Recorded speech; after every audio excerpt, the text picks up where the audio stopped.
You've spent your entire life being trained to be liked, to keep the peace, and to avoid rocking the boat.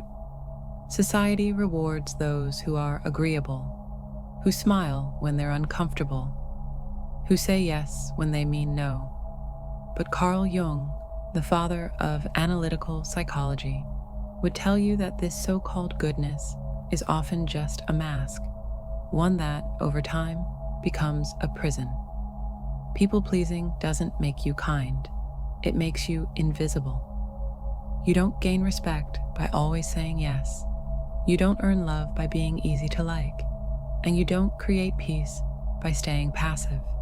Instead, you disappear, slowly, quietly, until even you forget who you really are. Every time you suppress your needs to accommodate others, you teach the world that your boundaries don't matter, that your time is negotiable, and that your silence is approval. Jung didn't see people-pleasing as politeness. He saw it as a shadow in disguise, a defense mechanism against rejection, conflict, or abandonment. The tragic irony: the more you try to please, the more you'll be taken for granted, not because people are cruel, but because they respond to what you allow. Jung called this false self the persona, the version of you shaped by societal expectations, childhood conditioning, and fear of rejection. It's the part of you that smiles when you're hurt, agrees when you disagree, and shrinks to make others comfortable. In small doses, the persona is necessary. Civilization requires some level of restraint. But when you start believing this mask is who you truly are, you lose touch with your soul.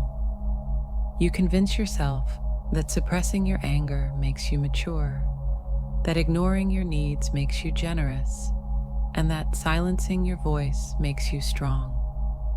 But in reality, it makes you hollow. Over time, you become so accustomed to performing that you forget what authenticity feels like.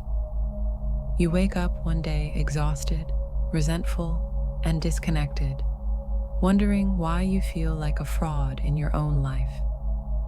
The persona isn't just a social tool, it's a cage, and the longer you wear it, the harder it becomes to remember who you were before you put it on. You tell yourself that avoiding conflict is maturity, that swallowing your words is kindness, that sacrificing your needs is love. But the truth is far darker. Every time you silence yourself to keep others comfortable, you pay a price, not in the moment, but over a lifetime. The real cost of people-pleasing isn't just occasional discomfort. It's a slow erosion of your identity. You think saying no is selfish, but the true selfishness is resenting people for not reading your mind. You believe making others happy is noble, but real nobility is having the courage to disappoint when necessary. Jung warned that repression doesn't make you better. It distorts you. When you constantly suppress your anger, your instincts, and your truth, you don't become a kinder person. You become a passive-aggressive, exhausted, and bitter version of yourself. Your body keeps score, manifesting the unspoken resentment as fatigue, anxiety, and a lingering sense of emptiness. This isn't sensitivity, it's self-betrayal, and it chips away at your spirit, one compromise at a time. The more you say yes, the more others expect it. It's not that people are inherently exploitative, it's that they adapt to what you permit. If you never set boundaries, people assume you don't have any. If you never say no, they stop believing you're capable of it.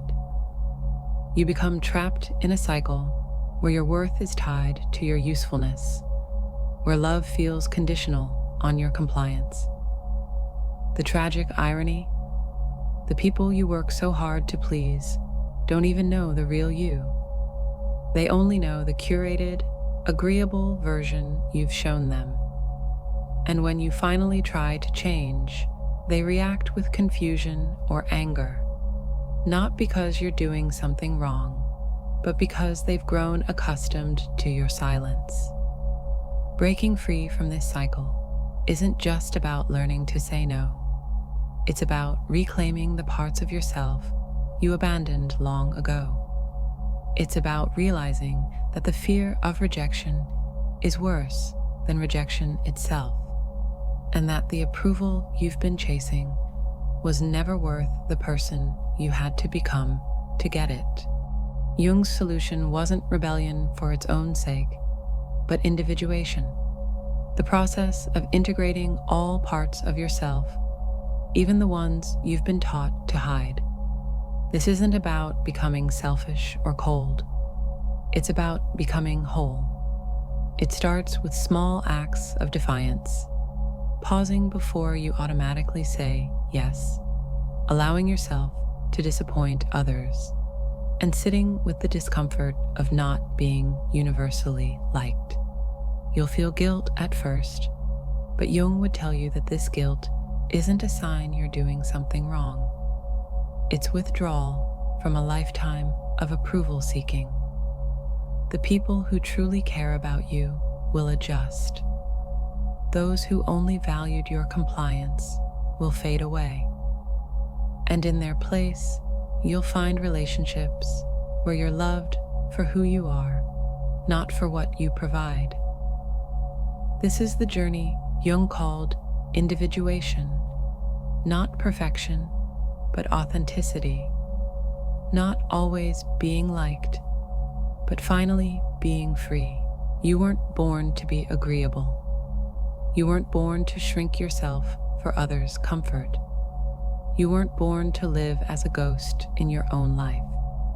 Jung's message was clear. The mask of the persona might help you survive, but it will never let you truly live. The moment you stop people-pleasing is the moment you begin to exist. Some will resist, some will leave, and some will accuse you of changing. Let them, because the real change isn't you becoming someone new. It's you finally becoming yourself. And that isn't selfishness, that's salvation.